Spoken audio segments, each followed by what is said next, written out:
but they were still trapped in the ideology of, I need a man to survive. I need a man to be accepted socially. Gotta step it up level 2. Oh, there she is. There she done came around. Women realize that we literally can leave. Like, you can go down to the courthouse, file for a divorce, walk away, break up with that man, get your own apartment, move out. You can do all these things. Asian countries are not doing well economically as a whole. And a lot of these men can go to these countries and women will give them attention because they want resources.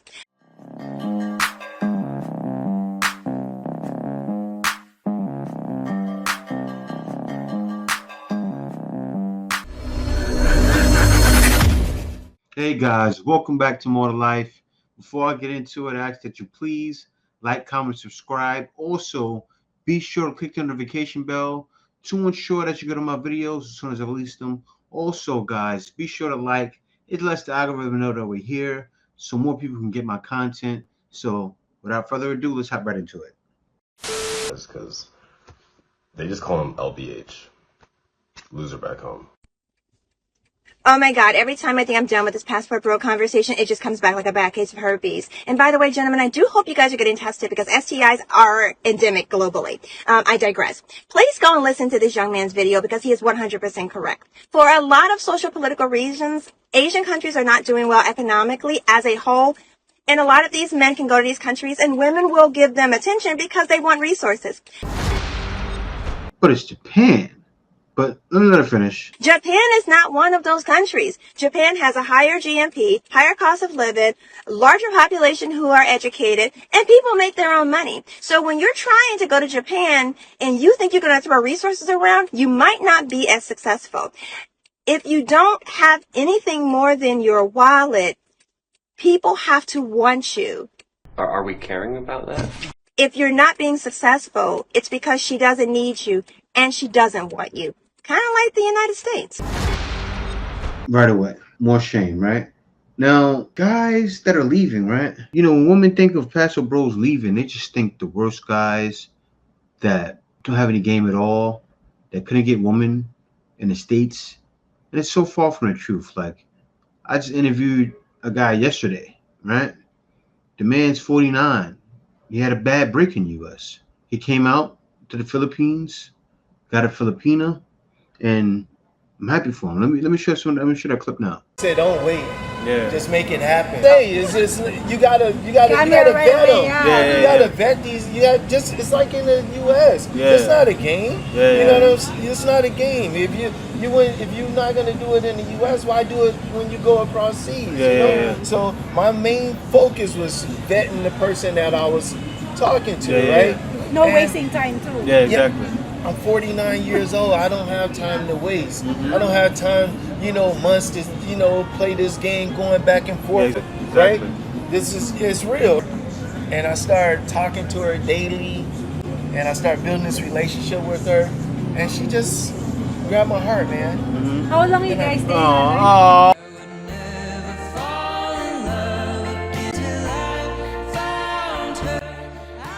I love you, babe. Oh my God. All right, guys, and this man is happy. You know, he didn't want to date anymore in the West. He watched my content on both of my channels. My channel in the Philippines I had for 8 years, and he said, you inspire me, man. I'm happy. I was giddy. I get giddy. I get like a little kid, right? I'm like, wow. That's good, man. I seen there was love, and they just kept kissing. Yeah. This is the cherry on top, the icing on the cake. This is the. You know what I'm saying? Yeah. They just couldn't stop. They kissed the whole interview. I love you, babe. Wow. Another kissing scene. I'm not gonna. Yeah. So another brother having success. He was there for about an hour, 2 hours, and they kissed about 3 or 4 times. But anyway, right? So she's saying that now this brother here is showing he's having success out there. And what she said, she's right, of course, but guys are not looking to do that though. Guys aren't just going out there going, oh, here's my passport, come date me. Of course, guys are having conversations with these women, and there's tons of guys going to many different countries that are developed. It's not just poor countries. But anyway, we got a turn down their shame. So let me show this here. What's up, everybody? It's Passport Bro Drew in Japan. About to teach you how to bag a baddie. First things first, gotta give her the eyes. Because she's not feeling it. You gotta step it up level 2. Ooh, there she is. There she done came around. Next, you gotta have her take you to her hood and show you around. Boom, she taking a little pic. So I had her take a little pic of me. Ooh, get it. Yup, it's hot out there. That nigga like him. Next, have her wine and dine you, king. Next, you gotta change locations. Note the hand place. Very important. Go to the market, have her pick out something nice. Look at her. Very happy, right? Next up, show her a little bit of your culture. Most importantly, you gotta test her loyalty. Tell her to get it tatted so you know it's real. And then just sit back and watch, king. Just watch. Look at that. And that's it. That's T. That's how you bag a baddie. Yeah, so the man found success out in Japan. So anyway, on to the next video. I'm seeing so much content on this app about how women's standards for men are raising so quickly because women don't feel like they need men anymore. Something I've been thinking about a lot recently is how, yes, a lot of this shift is economic. Like, women don't need a man to financially provide for them anymore. We can have a credit card, we can have a job, we can have our own apartment. But I actually think the bigger and the more interesting part of this shift is the ideological shift and the shift in our collective consciousness as women. Because I think about my mom's generation, I think about a lot of women that I grew up around. A lot of them on paper could have left their husbands. They had the financial resources, they had college degrees, they had PhDs. Some of them were more educated than their husbands. Some of them were making more money than their husbands. But they were still trapped in the ideology of, I need a man to survive. I need a man to be accepted socially. How were they trapped in an ideology? These women were in your family, right? Did they tell you that? Like, she's not telling us if they told her that, but what if they were in love?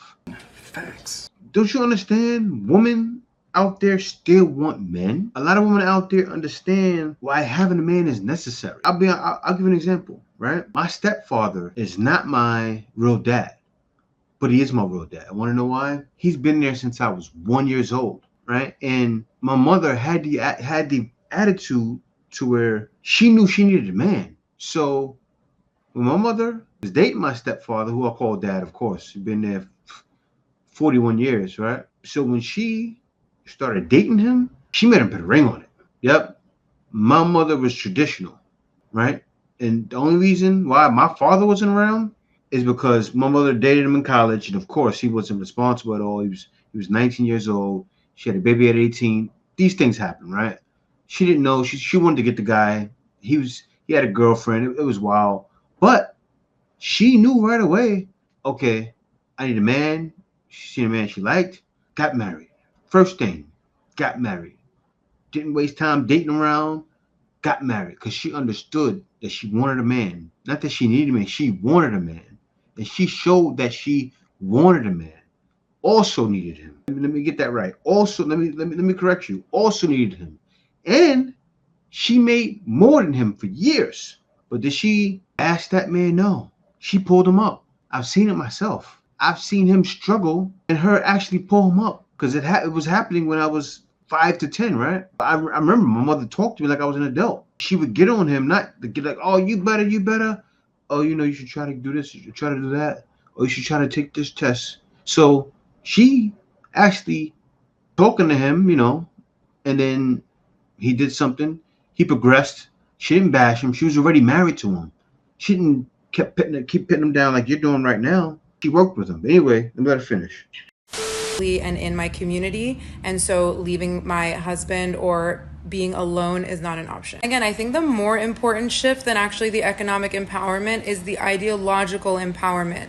Is our generation now feeling that we don't need to subscribe to the old dogmas, the old ideologies, things that were put on us by religion, society, patriarchy, right? It's very much in men's interest to make us think that we cannot leave them no matter what. That's it, I'm done. As the collective consciousness of women shifts, I think it's creating this really interesting feedback loop. It's like women realize that we literally can leave. Like, you can go down to the courthouse, file for a divorce, walk away, break up with that man, get your own apartment, move out. You can do all these things. You are not trapped in a relationship. As more women are feeling this, You see, that's the first suggestion. All women, leave, go get a divorce. I'm so happy right now. Different states keep passing laws, no alimony forever. You know, in Tennessee, they just passed a law. You have to, before you claim child support or anything, you have to get a paternity test. It's mandatory now in Tennessee, right? So state by state, they're ending. They're going to slowly end what you women are doing, right? So there's no more illegal paternity tests women are doing because it's legal and it's a crime. Now you're gonna have women going to jail for the stuff they're doing. And the reason why, and there's even women congratulating it because there's still a small amount of decent women back home that are saying, yeah, this is good. And it is good. And this is why guys tend to check out or stay away from women that are toxic because they understand it's more to life. See you next video.